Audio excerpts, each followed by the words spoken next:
At its best, filmmaking is basically a feat of magic, a mesmerizing fusion of art and science in order to show the audience something they've never seen before in a way they never could have expected.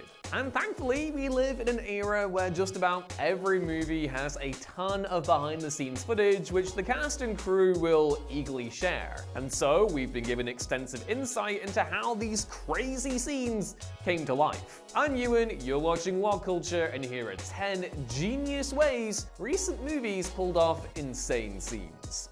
Number 10. The Submarine. Mission Impossible: The Final Reckoning.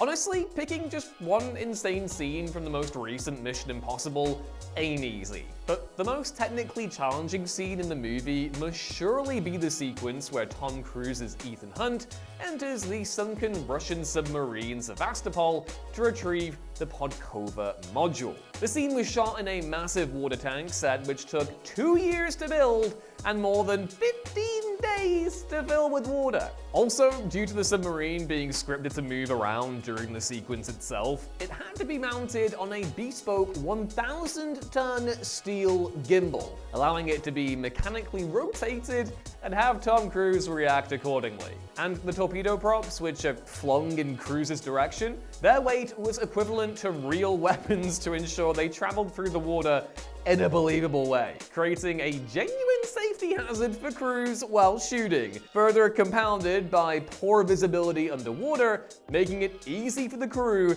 to lose track of the actor, which, that's like the abyss levels of just behind-the-scenes trickery going on here. Director Christopher McQuarrie also learned to scuba dive for the scene in question, allowing him to direct Cruise underwater rather than helming the sequence from dry land, as is the, usual safe industry standard. Basically, shooting the scene was absolute fresh hell, and yet the stunning end result speaks for itself. It feels so real because, while shot in controlled conditions, it basically was. Thank you for your service, Mr. Movies, sir. Number 9. Twinning Michael B. Jordan. Sinners. Though Hollywood pretty much perfected the art of doubling actors years ago, it goes without saying that Ryan Coogler's Sinners was considerably more technically demanding than most films featuring doubles, given that Michael B. Jordan's smokestack twins appear in almost every scene and interact with each other a heck of a lot. This resulted in Coogler and his crew employing a multitude of different tricks and techniques to make the audience believe they were genuinely looking at an actual real pair of twins on screen.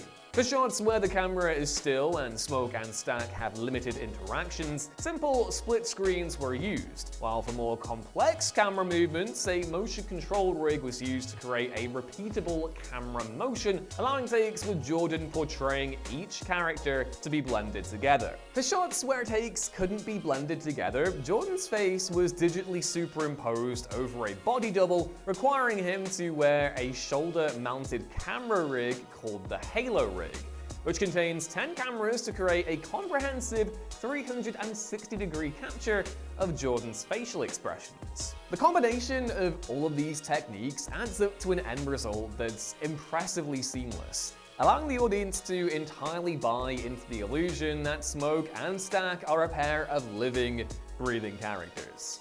Number 8. Eric's death. Final Destination Bloodlines. Easily the most memorable death in Final Destination Bloodlines is that of fan-favorite character Eric Campbell, played by Richard Harmon, who is killed when an MRI machine malfunctions, dragging him inside it before impaling him with a wheelchair, causing his body to brutally fold inwards as he's pulled further inside. And Jesus, as if those things weren't already scary enough already.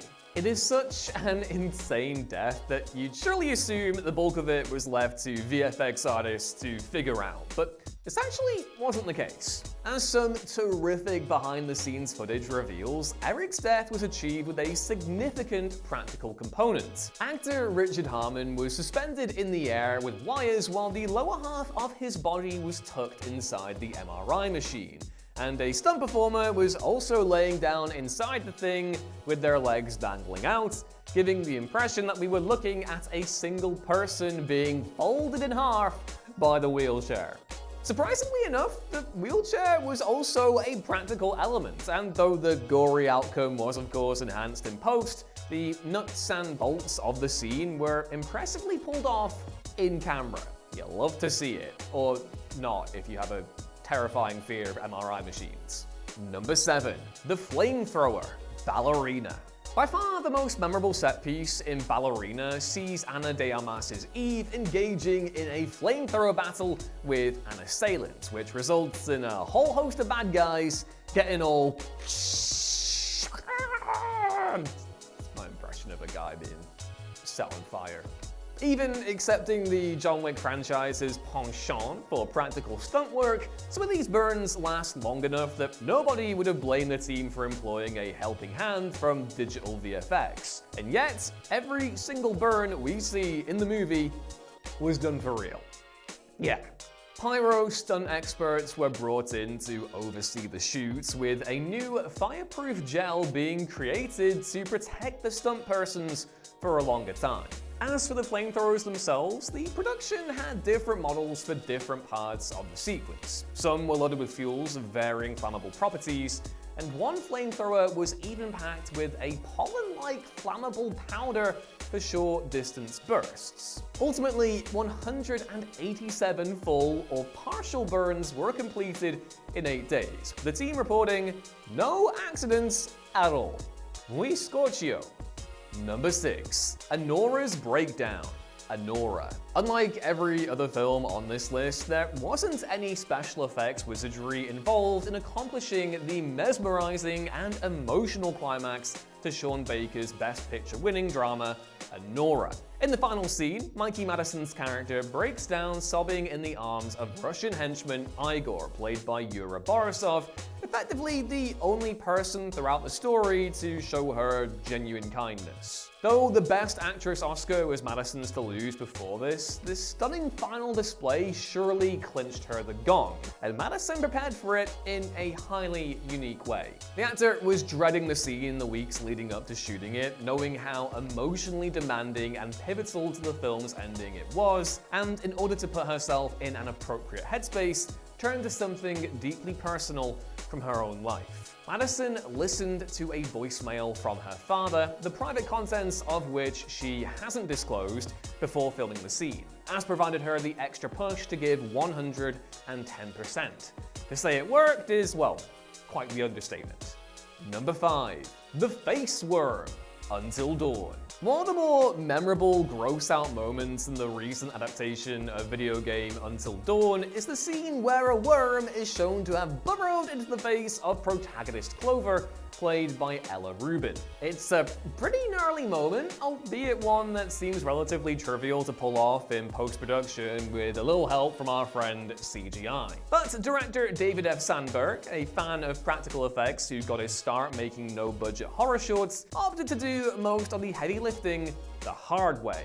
The worm was actually a practical effect. A worm prop was built and threaded into a facial prosthetic, which was then glued to actress Ella Rubin's face, with a stagehand then moving a wire attached to the worm in order to puppeteer it. VFX did come in handy though, because the wire visibly poked through the prosthetic, and so Rubin's face was effectively digitally smoothed out in post-production. Given that this could have been a fairly basic task for a VFX team, it was neat to see so much of it done with good old-fashioned special effects. Number 4. Yolena Takes Flight, Thunderbolts. Thunderbolts kicks off with an electric action sequence where Yelena Belova, Florence Pugh, leaps off a skyscraper in order to access an adjacent rooftop. And while you'd reasonably assume that the scene was achieved through green screen trickery, the simple truth is that Pugh actually did the jump herself. Well, the start of it anyway. When Pugh found out that Yelena would be jumping off Malaysia's Merdeka 118 skyscraper, the second tallest building in the whole world, she lobbied Marvel Studios to allow her to walk off the edge herself. And though they initially pushed back for insurance reasons, Pugh continually brought the subject up, even going to producer Kevin Feige until she finally got the go-ahead. A behind-the-scenes featurette shows Pugh walking off the edge of the skyscraper, and though she's hooked up to safety wires which were digitally erased in post, the mind-over-matter aspect of hurling yourself off one of the tallest structures in the whole world, oh, that kind of speaks for itself. It's reasonable to assume that the wide shot of Yolena soaring through the air was achieved with an actual stunt double, but still, it's nice to see Marvel doing something like this practically, rather than just shooting it all against a green screen and giving us terrifying memories of what New York City was meant to look like in Spider-Man No Way Home, because that is a visual low point for this franchise, up there with MODOK and, yeah, bad. Anyway, number 3. The entire movie. Presence. Steven Soderbergh has always been keen to try and experiment and make movies in a way entirely unlike how Hollywood tells veteran filmmakers they actually should. Take his 2018 horror film Unsane, which he shot entirely on an iPhone 7 Plus with a skeleton crew, to positive reviews. And with his recent supernatural thriller drama Presence, Soderbergh once again decided to flout industry expectations, shying away from elaborate camera rigs and an extensive crew to actually operate them. The film, which takes place inside a family's home as they encounter paranormal phenomena, was filmed entirely by Soderbergh himself, acting as both cinematographer and camera operator, as if we needed, any more proof that he's the coolest. More to the point, he ditched a traditional bulky cinema camera in favor of the consumer-grade Sony Alpha 9 III, paired with a single 14mm lens, which was mounted to a DJI Ronin gimbal, another piece of extremely affordable equipment the average camera guy might well own at home. Also, get this, to dampen the sound of his own movements while operating the gimbal, Soderbergh also wore martial arts slippers, which is just a really funny image to picture in my mind. Nope, don't show me what it looks like. I promise you that the Scooby-Doo tiptoeing style scenario in my head, the real thing won't beat that. So, yeah, let's stick with that. The genre film, which received a major theatrical release, was produced with technology readily available off the shelf, is absolutely wild. And yet, considering the free-floating nature of the film's ghostly POV, it would have been supremely more challenging to move a heavy cinema camera around the tight spaces of the house in question. Number 2. Bullet Time, 28 years later. Much fuss was made pre-release about a large bulk of 28 years later being shot on modified versions of the iPhone 15 Pro Max, and for the film was bewildering bullet time style effects used when one of the infected is shot in the head, Danny Boyle and his team came up with one hell of a novel solution. A rig was created comprised of 20 iPhones organized in a semicircle formation, meaning that when these phones were capturing video simultaneously, they were recording a full 180-degree field of view, which Boyle could arc between in post-production. Boyle rather amusingly called the rig a, quote, poor man's bullet time, considering its more DIY nature compared to the ultra-complex static rigs deployed in The Matrix over 25 years ago. Either way, it certainly makes for a distinctive effect in the final film and will probably inspire its fair share of lower-budget filmmakers to create their own slung-together iPhone bullet time rigs for their own movies. And number 1, the IED explosion. Warfare. From one Alex Garland project to another now, we have his ferociously visceral war drama, Warfare. As is virtually unheard of for major Hollywood productions, Garland and Ray Mendoza's film was shot almost entirely in sequence, in turn allowing the cast to experience the chaos of the Battle of Ramadi in chronological order. The movie's most pivotal sequence involves an IED explosion which kills or critically wounds several members of the squad, a scene which involved an immense amount of preparation. Rather than shoot the interior of the house where the soldiers are holed up in the surrounding street on separate sets, as is typical, a larger set was built containing both locations to allow more comprehensive camera coverage. The production design team built a modular, almost Lego studio-like set, allowing them to quickly remove pristine elements following the IED explosion and replace them with damaged replicas which were dressed with debris, blood, and other viscera. Also, because the film is based on the real experiences of co-director Mendoza himself, he provided comprehensive input on the sound design for the sequence and the movie as a whole. Rather than rely on existing audio libraries, the sound team traveled to the Czech Republic to record new sound effects which better matched Mendoza's memory of the incident. And yeah, it adds up to one hell of an immersive sequence. And yeah, those are just 10 ways that filmmakers pulled off some recently really impressive filmmaking feats. If you're interested in more of that sort of thing, we also have a list called 10 reasons movie scenes turned out that way. For those movies that you looked at and thought, why exactly did it unfurl in that specific way? It's really good, you should go check it out if you haven't already. Don't forget to do a like if you enjoyed it, and subscribe to What Culture for more juicy content like this every single day. Either way, I've been Ewan, thanks for watching, and we'll catch you next time. Bye!